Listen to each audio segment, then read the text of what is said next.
What's up, guys? Mental Monday for you. I have two things I want to talk about. Remember, if you just you can send me an email, you can Instagram me a message, Facebook me a message, however you want to send me a message, or in a RUDIS. It will get to me. I'll answer your questions. So I had two of these that are both from watchers of Mental Mondays. So I'm going to answer them. And the first one I got asked like 3 times. So it's kind of a tough question. I don't know exactly where to go with it. I'm going to tell you what I think about the situation. And you guys can take that for what it's worth. So the first one was like, how do I keep my kid on the straight and narrow? How do I get my kids hanging out with the right people? That type of stuff, obviously. Man, that's a tough question, right? I got young kids. They're 6, 4, and 1. So I am not quite in that situation yet, but I will be eventually. And so what I see, this is like what I think of when we try to do our academy the way it is try to create a great environment for kids to learn good values, and when that happens, it spirals, right? It's a circle, and so you get more kids acting like that, and then the other kids influence the new kids to act a certain way in a positive manner.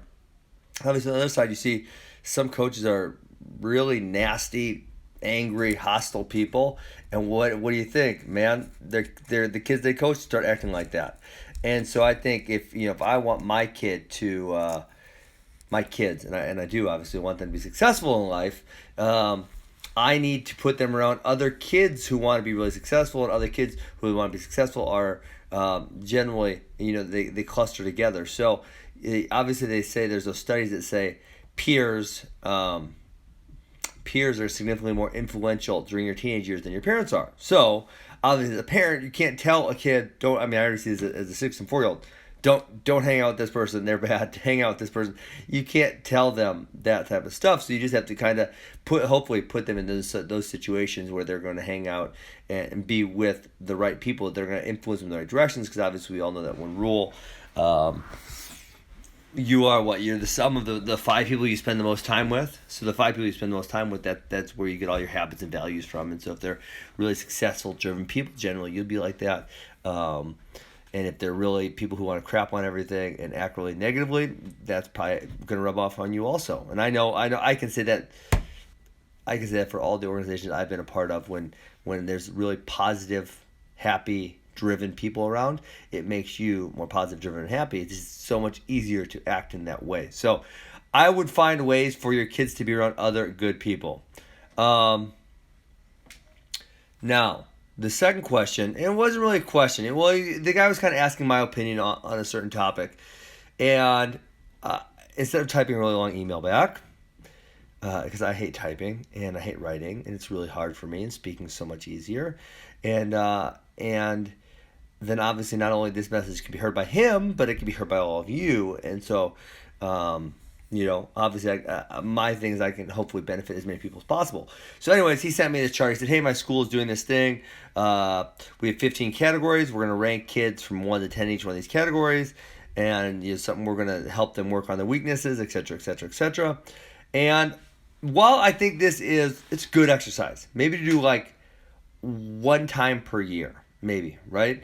But the thing about this is, it's going to take a whole lot of effort to do something like this, to rate every single kid in 15 categories, to do it accurately, right? You just throw some numbers down and just whatever. But if you want to do it well, right? And if you want to do it well, what's the point in doing it in the first place? Might as well just not even do it. If you want to do it well, it's going to take a lot of time to think about and process the information on every single athlete that you're doing this on. So if you want to do it well, it's going to take a huge amount of time. So do it multiple times per year. It's just like, in my opinion, there's a lot better ways of spending your time. There's much, much, much better ways to spend your time. It's like, a lot of these kids, they want to have a connection. Hey, Bob. Hey, Blake. How are you doing? How's your day going? Like that minute interaction or 2-minute interaction is going to mean a lot more to that kid than you rating him in 15 categories. You like having some genuine interest in how his life is going.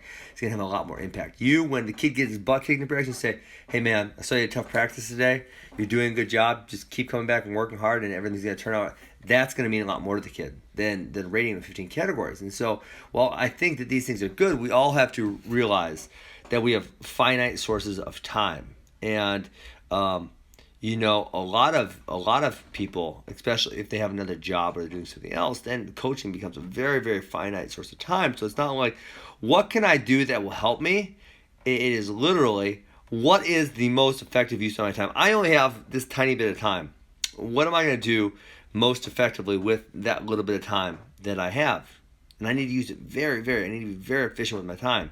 And so, like I said, while I think this is a decent exercise, not bad, it's probably not that good to do all the time. It's going to take too much time to take time away from athletes, and there are more efficient and effective ways to use your time.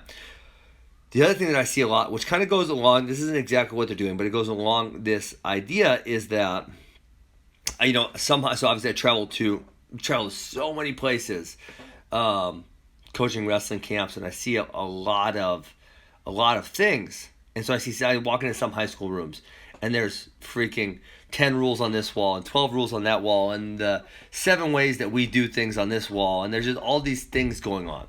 And again, while those things are good, the thing you're doing right now is you're overloading, right? So now this kid's got 30 things, 12, 10, and 7. I just made those numbers up, right? 30, but some of these rooms have a lot. They have these 30 things to worry about, and that becomes a lot really, really difficult. It's almost a sensory overload, and we have too much to worry about. Then you almost say, well, I'm out. I can't do all that stuff. I want to do well, but I can't do all that stuff. So if I can't do all well, I'm out.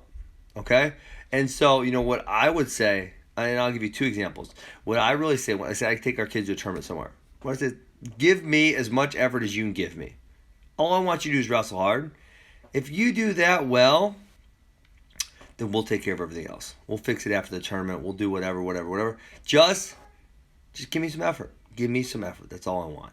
Okay? So that, really keeping it simple, right? I don't need a whole lot of them. I just need a great effort. And then, like I was talking about match planning. Some of these dads go, you need to worry about single leg and the high crotch and the low single and the double leg. And I'm like, okay, but you just tell me to worry about everything. How can I worry about everything? And it overloads, then you tune it out, right? So instead of saying that, when you're coaching a kid for a match, I think it's most effective to worry about one thing. Hey, he does this one thing really well. Other than that, get to where you want to get to. Hey, he has a great underhook, stay on the underhook, and then wrestle your match. Hey, he has a great 2-on-1, clear the 2-on-1, wrestle your match. Hey, he's got a great single leg, he's going to be shooting a single leg. Besides that, defend that, and then wrestle your match, right? So get them to focus on as few things as possible. So I will always lean towards less things are better. I don't want to overload kids with information. Kids or adults, right? I don't want to overload anyone with information, because when you overload people with information, they kind of take that as they just kind of can't comprehend all of it, and then none of it really matters, as opposed to saying, I need you to do 1 or 2 things really, really, really well. It's like was it the damn book, Habit? I think it might be the book Habit. If I'm quoting the wrong book, don't get mad at me. I've read quite a few books on this subject, but they say if someone says, I'm going to work out 7 days a week, sounds great. Sounds great that they're working out 7 days a week, but I'll tell you what, if they're coming off nowhere, they ain't gonna make 7 days a week. And then once they fail once or twice, then they just scrap the goal. They're done, right? So what's significantly better to do, right? And this is across all areas, is say, I'm gonna work out 2 days a week. Once you crush 2 days a week, you're crushing 2 days a week and getting it. I'm gonna work out 3 days a week. And then you're crushing 3 days a week. You're hitting it every single time. And you're having a sense of success, a sense of you're able to do what you said you were going to do, and it kind of empowers you, and then you can kind of do more and more and more. So rather than making things super complex, keep them simple. I am so about simple. Okay, that's all I got for you guys. We talked about parent influence in athletes' lives, putting them around other good people who are going to benefit them. And then we also talked about, in my opinion, the complexities of putting really large-scale information programs together, and how I think simple's better. So that is what I have for you guys. I appreciate you guys tuning in. I got my shoes today, my Kyle Snyder's black and white. I should have brought them down here to show you guys. Maybe I'll show them on the podcast. Matt and I are going to podcast tomorrow. We're going to podcast on Wednesday. Then I'm headed to Singapore. I think we're still going to podcast when I'm in Singapore, because we got Super 32 to talk about. We have a lot of stuff going on. College season is getting really, really, really close, so I'm excited for that. Layson, you've been posting like a madman. I appreciate you tuning in. And that's all I have for you guys tonight. Peace.